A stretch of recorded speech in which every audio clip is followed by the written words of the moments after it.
Coming up on Locked On Dodgers, Justin Turner won the Roberto Clemente Award, which is awesome. We're going to talk about that honor for him and how much his life has changed in the last 9 years since he became a Dodger. We're going to use Justin Turner as an excuse to talk again about the Dodgers' retired number policy and what we think about that. And we're going to talk about, unfortunately, Commissioner Rob Manfred saying that the stupid extra inning rule is probably here to stay. So that's what's on tap. So let's get Locked On Dodgers. You are Locked On Dodgers, your daily Los Angeles Dodgers podcast. Part of the Locked On Podcast Network, your team every day.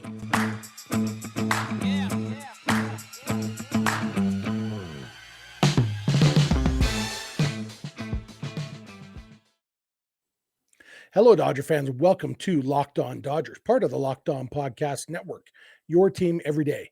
Thank you for making Locked On Dodgers your first listen every weekday morning. Remember, this show is free and available on all podcast platforms and on YouTube simply by searching for Locked On Dodgers. Or even better, go ahead and subscribe wherever you're watching or listening right now, and then you will never miss a day because you know we're not going to. If this is your first time watching or listening, I am Jeff Snider.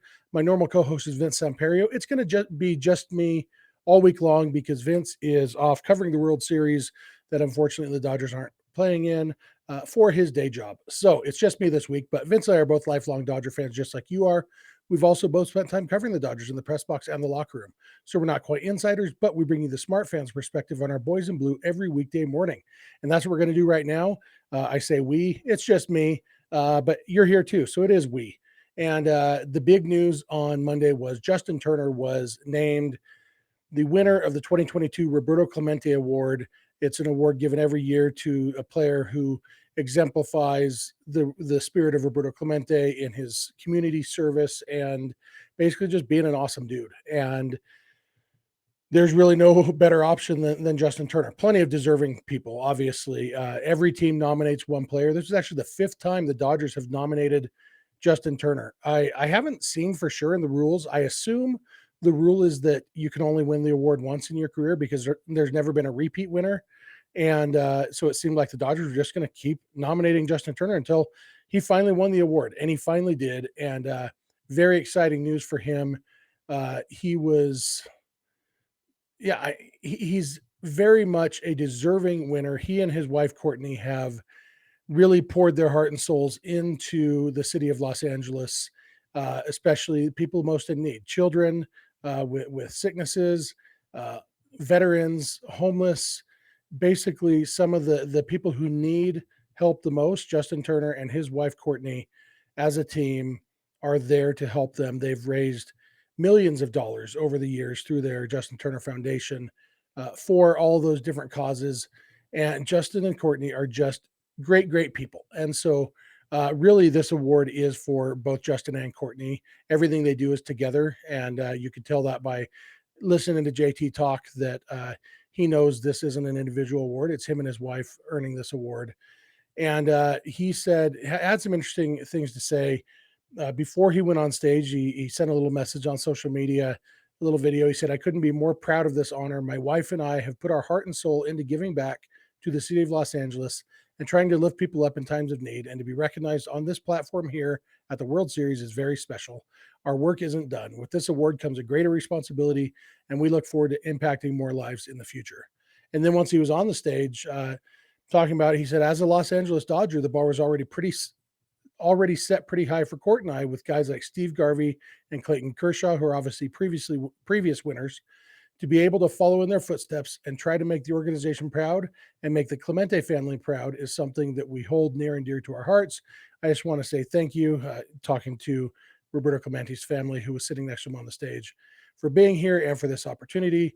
Just because we're getting this award today, it doesn't mean we're done. There's still a ton of work to do, and we can't wait to continue to impact the lives of others." And that's really kind of, you boil down Justin Turner to one sentence, and it's impacting the lives of others. Obviously, he's been great on the field, and I'm going to talk in the second segment a little bit about how good he's been as a Dodger, in the context of retired numbers and whatnot. But the impact that he's had on the city of Los Angeles, the people of Los Angeles, it's really huge. And there was an article on the Orange County Register by Bill Plunkett with some more quotes from JT, and one of them really stuck out to me. JT said, it's crazy looking back and seeing how everything on all fronts kind of took off for me once I became a Dodger. Obviously, I grew into an everyday role. I rehauled my swing and started performing better and slugging better. Off the field, I got married to my wife, started a foundation, and really have grown that to bigger than we ever thought it would be, honestly. Just all around, everything kind of in my life, I feel like it has really taken off since the day I put the Dodger uniform on. So obviously, it's very special to me growing up in Southern California and getting to wear that jersey and getting to be a part of an organization that has so much history and has so many people who have impacted the game in so many different ways. I'm just trying to do my little part. And JT's being pretty modest when he talks about doing his little part, both on the field and off the field. JT has been a great hitter, 133 OPS plus in his 9 years as a Dodger. Excellent, great hitter. And off the field, much more than his little part. Just in 2022 alone, as Bill Plunkett notes in that article, the Turner's charity golf tournament raised more than $650,000 for the Dream Center and Children's Hospital of Los Angeles. That's one golf tournament in 1 year. And they've been doing this for 6 years now. It's just what they're doing is huge. And as a Dodger fan, as a Justin Turner fan, I couldn't be happier for JT and Courtney. Really, really well deserved this honor. And Roberto Clemente, his spirit, obviously, he died in a plane crash, as you know. New Year's Eve, 1972. He was still an active ball player. He had just gotten his 3,000th hit at the end of the season. And he died in a plane crash. He was going to deliver supplies and aid to Nicaragua, where they had just had an earthquake and people were struggling. He was going to help. And his plane went down. He passed away. And the Hall of Fame made an exception the next year, elected him to the Hall of Fame rather than making him wait the 5 years. Since he had passed away, they made a new rule that you didn't have to have the five-year waiting period for somebody who's passed away. But the interesting thing about it that you don't realize it, the Roberto Clemente Award started in 1971. This wasn't a reaction to Roberto Clemente's death. While he was still alive and active and playing, he was making such an impact that they created this award, named this award after him, this humanitarian award. It was who Roberto Clemente was. And so it's one of those things where in hindsight, yeah, it's not surprising that he died in the service of others because that's what he did. Obviously, didn't mean that he had to do. A lot of people have spent their lives serving others and then died peacefully of old age surrounded by their loved ones. But if Roberto Clemente was going to die young, chances are it was going to be doing something for someone else. And that's what it was. And, when it's easy to talk about embodying the spirit of Roberto Clemente, and I really think Justin Turner really does. It's, nobody's perfect. Justin Turner is not perfect. He and Courtney aren't perfect, but they sincerely, genuinely want to help others. And I think that's great. And I'm so glad that he won this award. Happy for him, happy for the Dodgers, happy for the Clemente family. I don't think they could have picked a better representative to represent their family and their father's name. He's also only the third baseman to win it, which is meaningless, but interesting. Two of the first six winners of the award, Brooks Robinson was the second winner and Pete Rose was the sixth winner as third baseman. But nobody had won it as a third baseman since 1976, the year before I was born. And look how much gray hair I have. It's been a long time. So cool for third baseman, I guess. I'm going to come back in a minute. I'm going to talk about the Dodgers policy of retiring numbers, going to dig in a little bit to whose numbers they might want to retire. This is all in the context of Justin Turner. These first two segments are kind of Justin Turner centric. And then the last segment, I'm going to talk about Rob Manfred, that moron. So thank you for making Locked On Dodgers your first listen every weekday morning, and please keep it Locked On Dodgers. BetOnline.net is your number one source for betting football and the start of the new basketball season. Find all the latest player developments, team matchups, news, podcasts, and in-depth analysis on every game. And as always, BetOnline remains your continued source for all your sports wagering information with live betting and up-to-the-minute scores for every sport out there. The fastest and easiest way to check in on all your favorite games and events, including MLB, MMA, boxing, and golf. Head to the website today or use your mobile device to learn more. BetOnline, where the game starts. All right, I am back, and I want to thank you again for making Locked On Dodgers your first listen every weekday morning. It really does mean a lot to us. We love talking Dodgers with you guys. We would love to hear from you. If you're watching this on YouTube, we'd love to hear your comments in the YouTube comment section.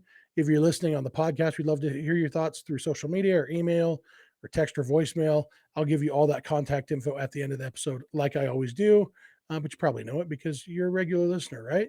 So, retired numbers. It's the Dodgers policy, with only one exception, is they only retire the numbers of players or individuals who make the Hall of Fame.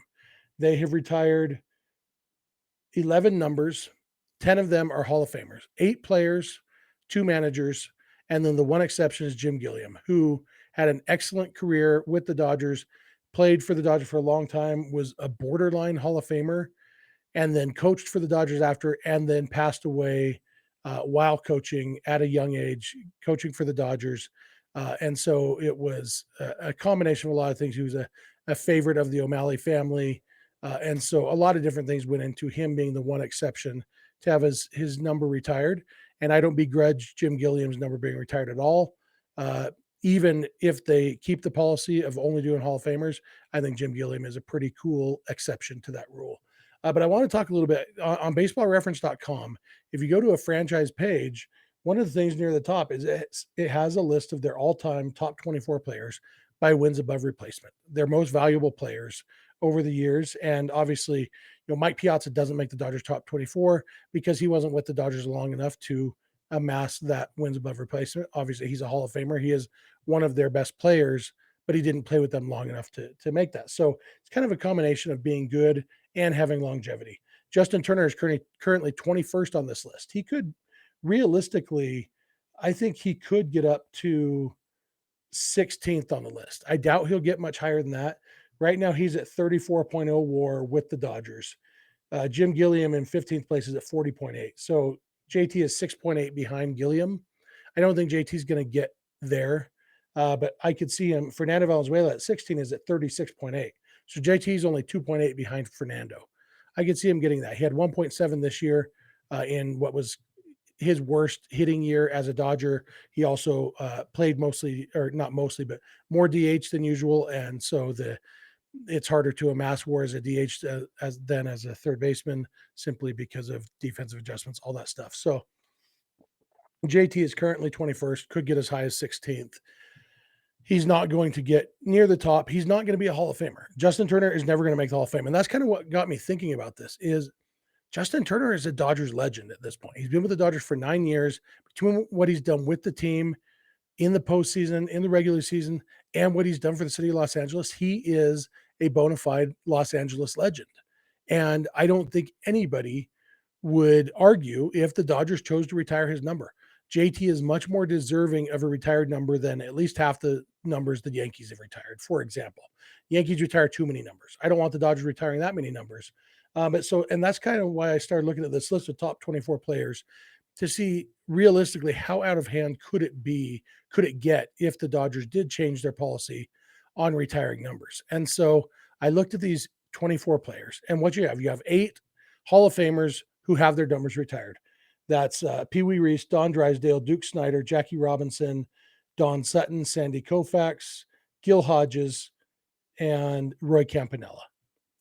Those are the 8 players they're in the Hall of Fame. Their numbers are retired. You have Jim Gilliam, the one non-Hall of Famer with his number retired. So that's 9 of the 24. You have 2 Hall of Famers who didn't have numbers, so they don't have numbers retired. That's Zach Wheat and Dazzy Vance, both of whom I wish the Dodgers would do more to honor them, even up on that wall where they have all the retired numbers. You now have Vin Scully and Jaime Arena up there. I think they ought to put something up there for Zach Wheat and Dazzy Vance, who would have their numbers retired if they had worn uniform numbers back when they played. But that's beside the point, I guess. Then you have 4 non-Hall of Famers without numbers, who we don't really, none of these guys are ever going to get in the Hall of Fame, and they didn't have numbers to retire anyway. That's Knapp Rucker, Dixie Walker, Brickyard Kennedy, and Jeff Pfeffer.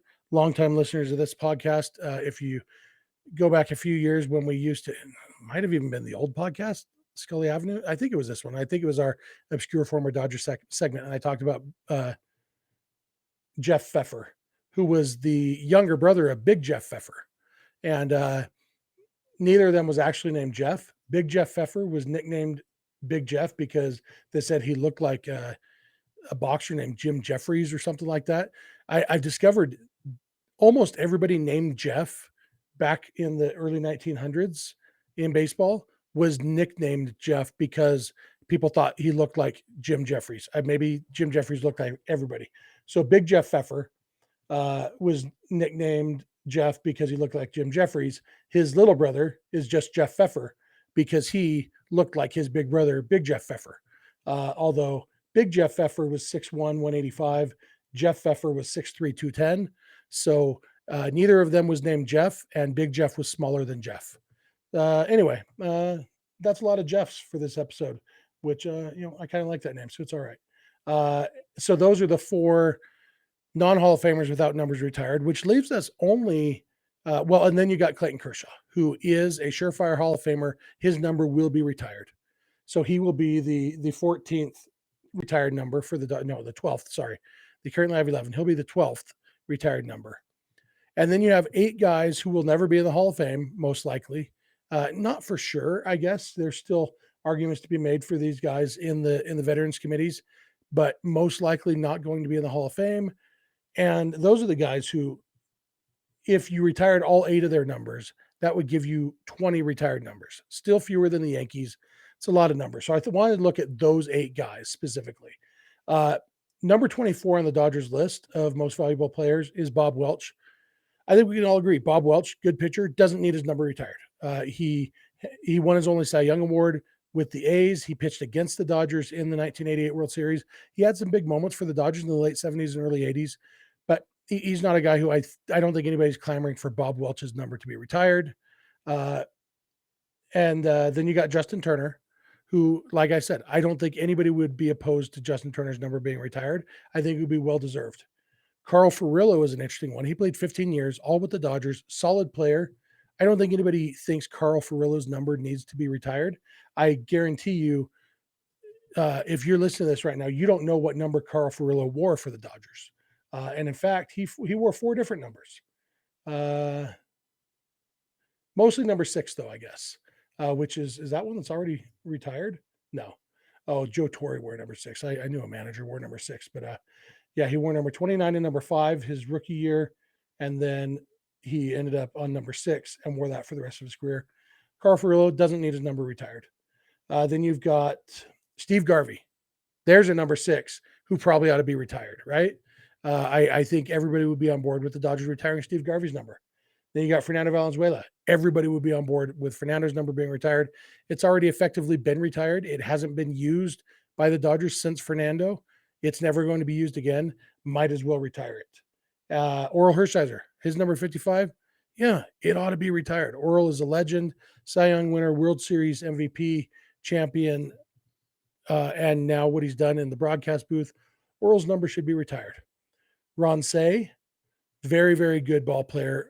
Maybe the closest borderline Hall of Famer of all those that Dodgers vaunted 70s infield.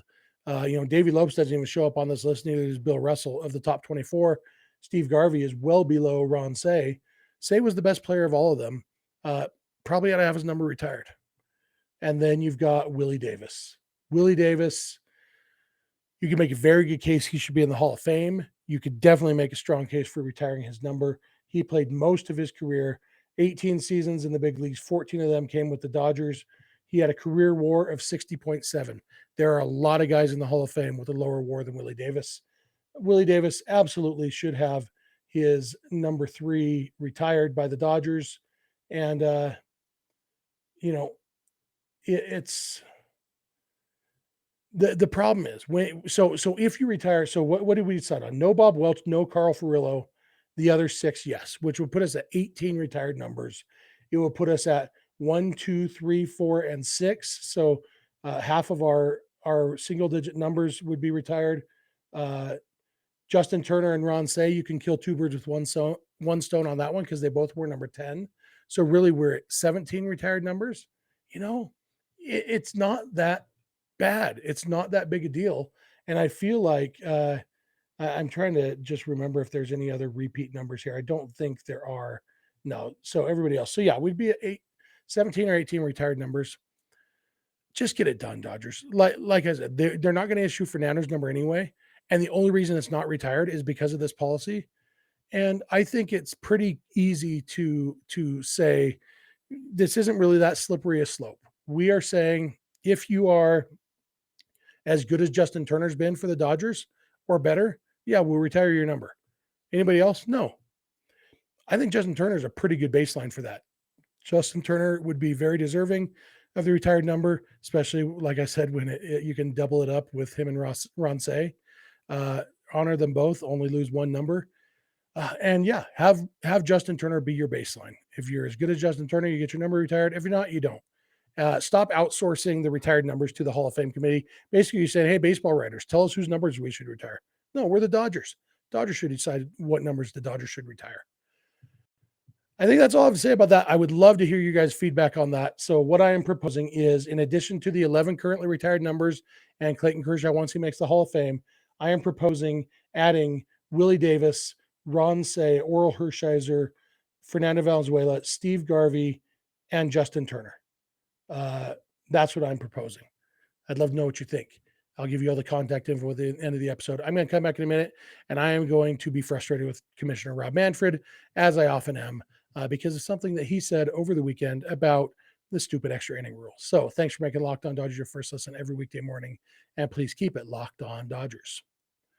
All right, I am back, and I have this one last segment to talk about. Over the weekend, Rob Manfred went on the Mad Dog show, or was talking with Mad Dog Russo. Can you imagine anything worse than being in the middle of a conversation between Rob Manfred and Chris Mad Dog Russo? Like, oh man, that's two of my least favorite people in the world. And then reporting on that conversation is Bob Nightingale, the third member of the Bozo Brigade. Like, and here's what Bob Nightingale said. He said, Rob Manfred tells Mad Dog the ghost runner / extra inning rule will likely stay. And then the quote from Rob Manfred, the clubs like it, the players like it, and I think overall the fans like it. I think it does bring sort of a focus to the end of the baseball game in a way that has been positively received. Here's my issue with this. I don't doubt that fans like it in the abstract. Sometimes I'm flipping through, I pull up MLB TV. If the Dodgers aren't playing at the time, I'll pull it up. Hey, what games are going on right now? And if I see a game that's tied in the ninth inning, I say, ooh, and I put that one on because I know there's a good chance of a dramatic ending and pretty soon. And so, yeah, it is more interesting. It is more exciting, but it's not baseball. It's not the same game. And what it does is it introduces an element of randomness.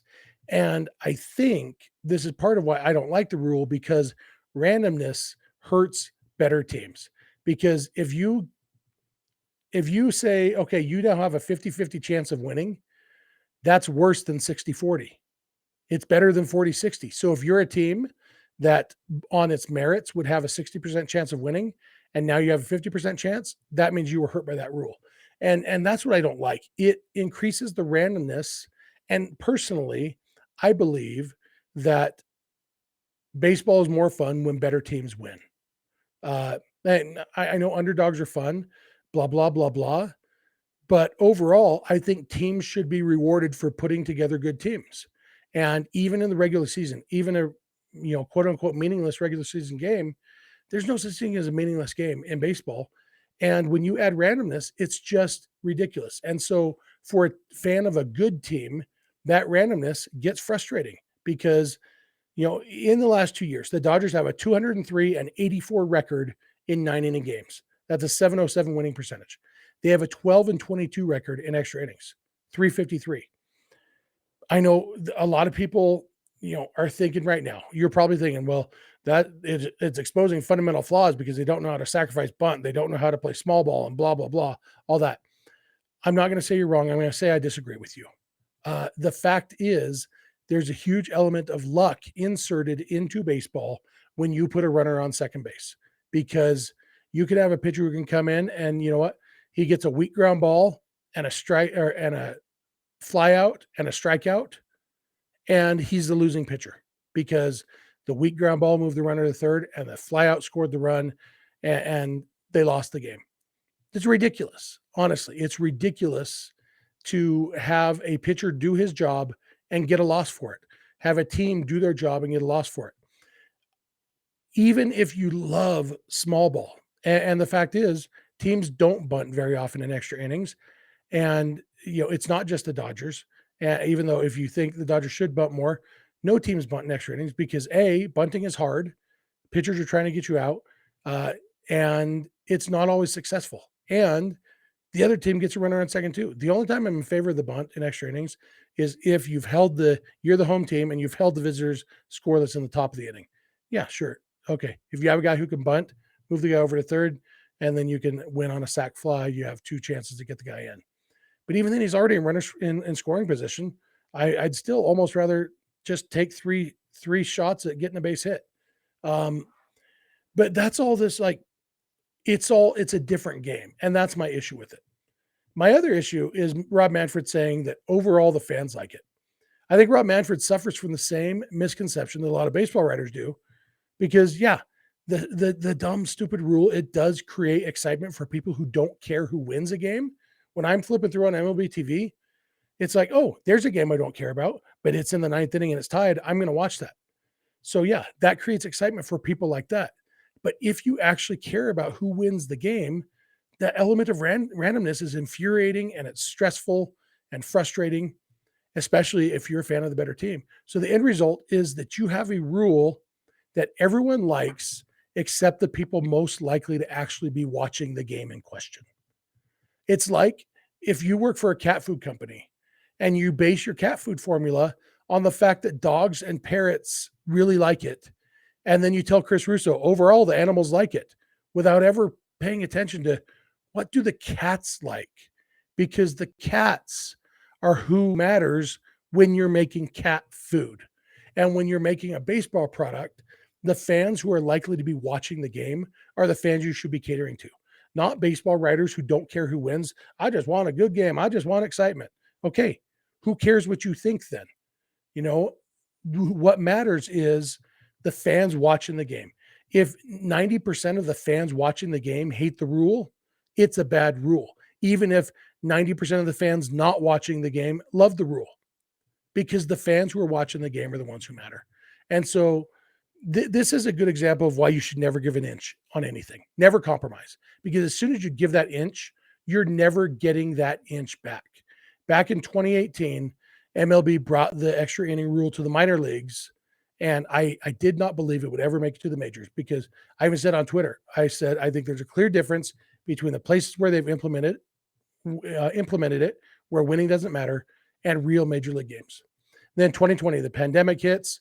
MLB and the union agreed to use this stupid rule for 1 year because pitchers had an abbreviated spring training, and so the risk of injury was going to be higher. So it's not ideal, but I get it. It's a pandemic. 2021, they agreed to do it for just 1 more year because it's the first year playing a full season after a shortened season, so they're worried about the risk of injury. Okay, I get it. 1 more year, then we're done. And then this year, MLB and the union agreed to do it for just 1 more year because of the lockout. So there was a shortened spring training, and they're worried about the risk of injury. Starting to kind of feel like you just want an excuse to keep it. And then Rob Manfred says, oh yeah, we're going to keep it. Turns out that once you give something, it's never going away. And so you should never compromise on anything. It's a sad lesson to learn from Rob Manfred. And if Rob Manfred was better at his job, maybe we'd learn better lessons like working together is great and everybody can be happy and come together for the common good. But instead, Rob Manfred is teaching us lessons like never compromise, never give an inch, just stick to your guns, dig your heels in, and just be obstinate. Good job, Commissioner Rob Manfred. You're the best. Hashtag Jeff for Commissioner. That's all I have for today. Sorry to end on an angry note, but it's just joke anger. I am mad at Rob Manfred, but I like talking Dodgers with you guys. So I appreciate you guys all being here. Thank you for making Locked On Dodgers your first listen every weekday morning. Now for your second listen, check out Locked On Sports Today. From the games that matter the most to the biggest stories in sports, go beyond the scoreboard and behind the scenes with local experts and insights only Locked On can provide. Locked On Sports Today, available on the Odyssey app, YouTube, and wherever you get podcasts. If you're not watching or listening to Locked On Dodgers every weekday morning, we would love it if you add 1 or 2 days a month to your rotation. If you have friends and family who love the Dodgers as much as you do, please tell them about the show. You can follow us on Instagram and on Twitter at Locked On Dodgers. Vince is on Twitter at Vince Samperio. I'm on Twitter at Snydog, and the DMs are open in all of those places. Our email address is lockedondodgers@gmail.com, and our phone number for voicemails or text messages is 323-863-LOCK-5625.